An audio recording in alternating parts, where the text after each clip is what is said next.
Question number 27. Which of the following attitudes is described as pretending to care for someone or something, but in reality, only doing it so for personal benefit or appearance? Nako, ang dami natin kakilalang ganyan, no? A, is that hiya, no? B, is that balat kayo?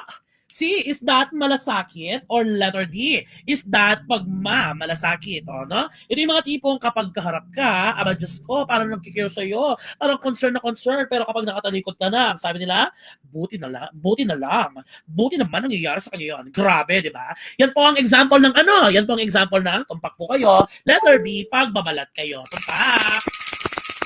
Dahil ang ibig sabihin po na nagbabalat kayo, ito po isang pandiwa na nangangahulugang pagkukunwari o pagtatago ng totoo, no? Ang totoo, parang ang Excel, madami tayong kakilalang ganyan, no? Na kapag kausap nila tayo, kapag ina-approach nila tayo, babait, no? Na kapag wala na ho tayo, Diyos ko, nag-iiba na po ang kanilang mga approaches sa buhay, no? Grabe, bahagi pa ng ating stress, no? So yes, that is letter B. By the way, remember that when we talk about socio-cultural anthropology, hindi po dyan mawawala, no? Ang mga tinatawag nating Filipino values, no? Ay, ito po mga Filipino traits na ito.